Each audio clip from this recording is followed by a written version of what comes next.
Welcome to mission academy. ভারতীয় অর্থনীতিতে COVID-19 বা করোনা ভাইরাসের আগমনের ফলে একটা অনিশ্চয়তার সৃষ্টি হয়েছে। এই অনিশ্চয়তার ফলে আমাদের সকলেরই মনে একটা আশঙ্কা জেগেছে যে সরকারি চাকরির জন্যে আমরা যে প্রাণপাত করে খাটছি তার সুফল কি আমরা পাবো, পেলে কবে পাবো? সরকারি চাকরির সম্ভাবনা কি কমবে, নাকি একই থাকবে, নাকি বেড়ে যেতে পারে? মিশন একাডেমিতে আমরা মনে করি সরকারি চাকরির সম্ভাবনা একই থাকবে অথবা বাড়বে, কমার সম্ভাবনা নেই। সেটা কেন আমরা বলতে পারছি, তার জন্যে এই আর্টিকেলটা আমাদেরকে বুঝতে হবে। বর্তমানে ভারতের পপুলেশন 135 কোটি অ্যাপ্রক্সিমেটলি। বিভিন্ন গভর্নমেন্ট এজেন্সির যে রিপোর্টগুলো আছে, আরবিআই এর রিপোর্টগুলো আছে, সেখান থেকে আমরা দেখতে পারি তার ওয়ার্কিং পপুলেশন ভারতীয় টোটাল পপুলেশনের সেটা হচ্ছে 50% অ্যাপ্রক্সিমেটলি। ক্যাপিটালিস্ট ইকোনমি অর্থাৎ যেখানে প্রোডাকশনের কোনো কাজে সরকার হস্তক্ষেপ করবে না, এই ধরনের ইকোনমির প্রোপাউন্ডার ছিলেন অ্যাডাম স্মিথ ক্যাপিটালিস্ট ইকোনমির। সোশ্যালিস্ট ইকোনমি কার্ল মার্কসের থিওরি অনুযায়ী বলা হয় যেখানে সমস্ত প্রোডাকশন দেশের সেটা নিয়ন্ত্রিত হবে এবং ডিস্ট্রিবিউটেড হবে সম্পূর্ণ সরকারের নিয়ন্ত্রণে। কেইনসের থিওরি অনুযায়ী মিক্সড ইকোনমি বলা হয় যেখানে ক্যাপিটালিস্ট ইকোনমি এবং সোশ্যালিস্ট ইকোনমির দুটোই প্রভাব থাকবে, অর্থাৎ কোনো একটি জায়গা সেখানে প্রোডাকশন তো হবে কিন্তু তার ডিস্ট্রিবিউশন হবে সরকারি নিয়ম মেনে, বা প্রোডাকশানের ওপরেও সরকারের নিয়ন্ত্রণ থাকবে। এটা বেসিক কনসেপ্ট গেল। তিন ধরনের ইকোনমি কী কী হয়। এইবার ইকোনমির সেক্টর ওয়াইজ কীভাবে ভাগ করা হয় আমরা এটা শুনেছি। ইকোনমির সেক্টর হয় প্রাইমারি সেক্টর, সেকেন্ডারি সেক্টর এবং টার্সিয়ারি সেক্টর। টার্সিয়ারি সেক্টর এখানে রয়েছে, টার্সিয়ারি সেক্টর। তো প্রাইমারি সেক্টর কারা? প্রাইমারি সেক্টর হচ্ছে সেই জায়গা যেটা প্রাকৃতিক সম্পদের ওপর মেন নির্ভর করে। প্রাকৃতিক সম্পদ যেমন এগ্রিকালচার, ক্রুড অয়েল, মেটালস, আকরিক লোহা যেগুলো আমরা মাটির থেকে ডাইরেক্ট বের করে নিয়ে আসি মাটির নিচ থেকে। এই সমস্ত সেক্টরে যে সমস্ত কাজকর্ম হয় সেগুলো হচ্ছে প্রাইমারি সেক্টর। এই প্রাইমারি সেক্টরে ওয়ার্কিং পপুলেশন হচ্ছে 55%। অ্যাপ্রক্সিমেটলি এটা 50 to 55%-এর মধ্যে ঘোরাঘুরি করে। ওয়ার্কিং পপুলেশন মানে আমরা প্রথমেই বলেছি 50% মতন ওয়ার্কিং, আমরা সেটাকেও একটু হিসাবে নামিয়ে এনেছি, 50%-এর নিচেই রয়েছে। এই 55% ওয়ার্কিং পপুলেশনের জিডিপিতে কন্ট্রিবিউশন কত? 14%। এবার জিডিপি, জিএনপি, এই সমস্ত এনএনপি, এই সমস্ত জিনিসগুলো নিয়ে আমরা অবশ্যই আলোচনা করেছি আমাদের ক্লাসে। এই ক্ষেত্রে আমরা কেবলমাত্র এটিকে একটি সূচক হিসাবে বোঝাবার জন্য ব্যবহার করছি। সেকেন্ডারি সেক্টর যেটা কিনা প্রাইমারি সেক্টরের ওপরে নির্ভর করে, সেই সেকেন্ডারি সেক্টরে ওয়ার্কিং পপুলেশন হচ্ছে 15%। সেকেন্ডারি সেক্টর যেটা প্রাকৃতিক সম্পদের ওপরে নির্ভর করে, যেরকম দুটো সেক্টর একটা এক্সাম্পল দিয়ে দিই। একটা হচ্ছে অটোমোবাইল সেক্টর, এটা সেকেন্ডারি সেক্টরে, বা টেক্সটাইল সেক্টর, এটাও সেকেন্ডারি সেক্টরে আসে। এদের কন্ট্রিবিউশন কত জিডিপিতে? 29%। আর টার্সিয়ারি সেক্টর অর্থাৎ সার্ভিস সেক্টর বলা যেতে পারে, এদের কন্ট্রিবিউশন হচ্ছে 57% মতো। অপারেশনের দিক থেকে যদি আমরা ভাবতে চাই, ইকোনমির অপারেশনের দিক থেকে যদি আমরা ভাবতে চাই, তাহলে দু ধরনের সেক্টর আমরা দেখতে পাই। একটা হচ্ছে অর্গানাইজ সেক্টর, একটা আনঅর্গানাইজ সেক্টর। অর্গানাইজ সেক্টর কারা? যে সমস্ত সেক্টরে টার্ম অফ এমপ্লয়মেন্ট থাকে, অর্থাৎ টার্ম অফ এমপ্লয়মেন্ট ফিক্সড থাকে, চাকরির শর্তাবলী যেখানে নির্দিষ্ট থাকে, সেটা অর্গানাইজ সেক্টর। এক্ষেত্রে মাত্র 6% লোক, এই যে টোটাল আমরা দেখতে পেলাম তার মাত্র 6% লোক এই অর্গানাইজ সেক্টরে কাজ করে।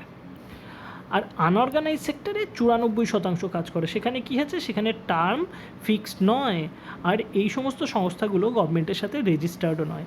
এখানে কি আছে? এখানে 94% লোক কাজ করে। অর্থাৎ এই সেক্টরগুলো কোথায় গিয়ে কাজ করছে সেটাই কিন্তু এই অপারেশন পার্টটা বোঝাচ্ছে, তাই তো? ঠিক আছে। আর অ্যাসেট ওনারশিপ অনুযায়ী আমরা ভাগ করতে পারি। অ্যাসেট ওনারশিপ অনুযায়ী অর্থাৎ গভর্নমেন্টের কোথায় কতটা ওনারশিপ রয়েছে। যেমন পাবলিক সেক্টর আন্ডারটেকিং, এখানে যে সমস্ত অ্যাসেট রয়েছে সেটা গভর্নমেন্টের, আর প্রাইভেট আন্ডারটেকিং যেটা রয়েছে সেটা গভর্নমেন্টের নয়, স্বাভাবিকভাবে এটা বোঝা যাচ্ছে। তো এইটা হচ্ছে ইন্ডিয়ান ইকোনমির বেসিক স্ট্রাকচার, যে কী হয়, কীভাবে সেক্টরগুলো ভাগ করা হয়েছে। এবার আমরা গভর্নমেন্ট এমপ্লয়িরা তাহলে কোন পার্টটাতে পড়ি? আমরা বেশিরভাগ ক্ষেত্রে এই টার্শিয়ারি পার্টটাতে পড়ি। আনঅর্গানাইজ সেক্টরে কি হচ্ছে, আনঅর্গানাইজ সেক্টরে চাকরি থাকছে কি থাকছে না, এটা এই মুহূর্তে সরকারি চাকরির জন্য যারা পড়ছে তাদের চিন্তার বিষয় হতে পারে না, কারণ সরকারি চাকরি যারা করছে তারা অর্গানাইজ সেক্টরে, যারা সরকারি চাকরির পড়াশুনো করছে তারা অর্গানাইজ সেক্টরের ভেতরে যাওয়ার জন্য ভাবছে। তাই এই অর্গানাইজ সেক্টর কিন্তু ইন্ডিয়ান ইকোনমির 57% জিডিপিতে কন্ট্রিবিউট করে। ভারতের অর্থনীতিকে যদি আবার ফিরে আসতে হয় নিজের পায়ে, তাহলে জিডিপি বাড়াতে হবে। অলরেডি বলা হয়েছে $5 ট্রিলিয়ন ইকোনমির দিকে ভারতবর্ষকে নিয়ে যাওয়ার চেষ্টা করা হচ্ছে, এবং বোঝাই যাচ্ছে সবথেকে বেশি পপুলেশন যেখানে যুক্ত, সেই পপুলেশন কিন্তু জিডিপিতে কন্ট্রিবিউট করছে মাত্র 14%। যাই হোক, আমরা যেটা নিয়ে আলোচনা করছিলাম, এই মুহূর্তে গভর্নমেন্ট স্টাডি অনুযায়ী আমরা দেখতে পাই প্রতি 1 লাখ সিটিজেনে 1700 গভর্নমেন্ট এমপ্লয়ি হয়, এবং বিভিন্ন ডেটা থেকে আমরা এটাও পাই যে এই মুহূর্তে 2,45,845 জন গভর্নমেন্ট এমপ্লয়ি আছে। এটা 2017 সালের ডেটা। এই ডেটাটি 2019 সালে এখনও আপডেটেড আমরা পাইনি হাতে। 17 সালের ডেটার সাথে আমরা নিশ্চয়ই কিছুটা অ্যাড করে নিতে পারি। এখানে 2,15,00,000 দেখাচ্ছে, আমরা এটা ধরতেই পারি 2,30,00,000 গভর্নমেন্ট এমপ্লয়ি রয়েছে, excluding defence staff. Defence staff মোটামুটি 14 লাখ মতন ডিফেন্স স্টাফ রয়েছে। এইবার এই 2,15,00,000 এখানে কিন্তু ভাগ রয়েছে, যেমন সেন্ট্রাল গভর্নমেন্টের যেই এমপ্লয়ি সংখ্যা, সেন্ট্রাল গভর্নমেন্টে অ্যারাউন্ড 40 লাখ নর্মাল এমপ্লয়ি, আর ডিফেন্স স্টাফ নিয়ে নিলে 54 লাখ মতন হয়। আমরা ধরে রাখতে পারি এখানে যদি 60 লাখ মতন এমপ্লয়ি থাকে। বাকি সমস্ত এমপ্লয়ি তাহলে কোথাকার? সেগুলো হচ্ছে স্টেট গভর্নমেন্টের এমপ্লয়ি। তো বিভিন্ন স্টেট গভর্নমেন্টের এমপ্লয়িদেরকেও অ্যাড করে নিলে এই 2,15,20 মতন সংখ্যাটা দাঁড়ায়। আমাদেরকে কি করতে হবে? আমাদেরকে কেবল এই গভর্নমেন্ট সেক্টর সংক্রান্ত বিষয়তেই ভাবনাটাকে সীমাবদ্ধ রাখতে হবে। এবার গভর্নমেন্ট সেক্টরে গভর্নমেন্ট এমপ্লয়িরা কী করে? গভর্নমেন্টের মেশিনারিটাকে রান করে। Government employees run the machinery of the government, and it is mainly service oriented. Government এমপ্লয়িজদের যেটা কাজ সেটা সার্ভিস ওরিয়েন্টেড কাজ, এবং মাথায় রাখতে হবে এটা অর্গানাইজ সেক্টরের কাজ। সুতরাং এখানেই আমরা বুঝতে পারছি আমাদের কিন্তু দুশ্চিন্তার জায়গা ততটা নেই। পরের পয়েন্টে আমরা কি বলছি? পপুলেশন ইজ ইনক্রিজিং, জনসংখ্যা বেড়েই চলেছে। গভর্নমেন্ট এমপ্লয়িজ আর লেস পেড, এটাও মাথায় রাখতে হবে। সরকার সস্তায় তার মেশিনারিটাকে রান করার জন্য কর্মচারী পাচ্ছে, তাই সেই কর্মচারীকে সরিয়ে দেওয়ার তো প্রশ্নই নেই। উল্টে জনসংখ্যা যেহেতু বাড়ছে, কর্মচারীর সংখ্যাও তাদেরকে বাড়াতেই হবে। তাই low cost maintenance of government machinery is always desirable. পরের পয়েন্ট আমরা খুব ভালো করে পড়ি। Recruitment has to increase. Recruitment বাড়তেই হবে। কেন? তার দুটো কারণ রয়েছে। 1 নম্বর কারণ হচ্ছে লোকের হাতে টাকা থাকা দরকার। যদি লোকের হাতে টাকা না থাকে তাহলে লোকজন দোকানে যাবে না, কিনবে না, তারা স্ট্যান্ডার্ড অফ লিভিংটাকে বাড়াবে না। হিউম্যান ডেভেলপমেন্ট ইন্ডেক্স অনুযায়ী যেটা আমরা জানতে পারি, হিউম্যান ডেভেলপমেন্ট ইন্ডেক্সের 3টে কম্পোনেন্ট হয়। একটা কম্পোনেন্ট হচ্ছে তার এডুকেশন, একটা কম্পোনেন্ট হচ্ছে তার লাইফ এক্সপেক্টেন্সি, আর একটা কম্পোনেন্ট হচ্ছে তার স্ট্যান্ডার্ড অফ লিভিং। তাই স্ট্যান্ডার্ড অফ লিভিং যদি কমে যায় তাহলে এইচডিআইতে ভারতবর্ষ আরও নিচের দিকে নেমে যাবে। সুতরাং এই সমস্ত জিনিসগুলোকেই মাথায় রাখতে হয় আমাদের রাজনৈতিক নেতাদের এবং পলিসি মেকারদের। তাই people must get money in their hand. Maybe recruitment age will go down.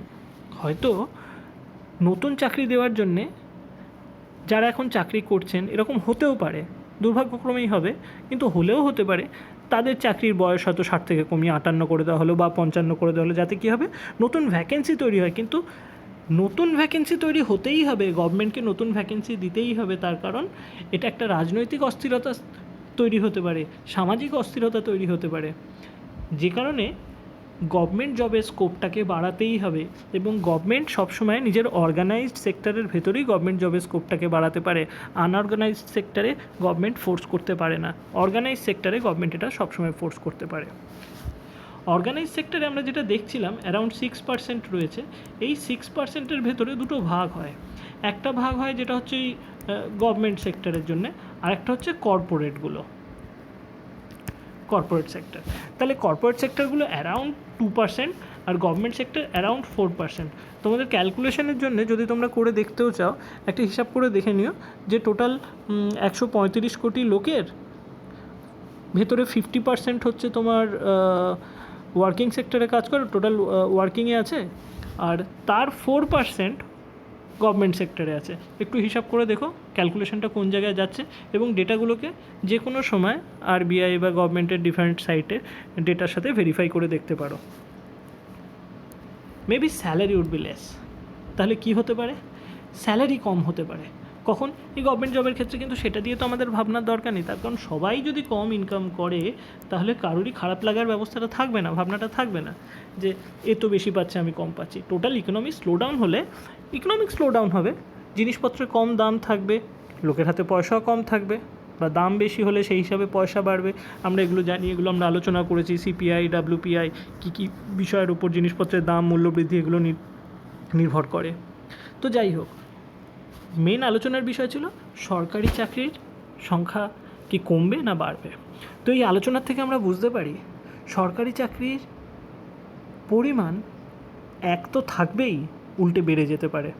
আগামী 2 বছর, আগামী 2022 সাল অবধি আমাদের হাতে কিন্তু এটা একটা গোল্ডেন পিরিয়ড, কেননা আমরা সবাই আমাদের পড়াশুনো করে রেখেছি, আমরা আরও পড়াশুনো করছি, আমরা সিস্টেমেটিক ওয়েতে সমস্ত পড়াগুলোকে এগিয়ে নিয়ে যাচ্ছি এবং নিজেকে যোগ্য করে তুলছি।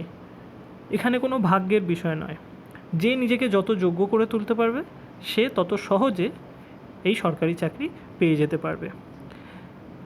আমার শেষ কথা, যদি তোমরা ভাবো তোমরা পারবে তাহলে তোমরা পারবেই, কিন্তু তোমরা মনে মনে ভাবলে হ্যাঁ পারবো কিন্তু পাওয়ার মতন কিছু করলে না, তাহলে কিন্তু তোমরা পারবে না।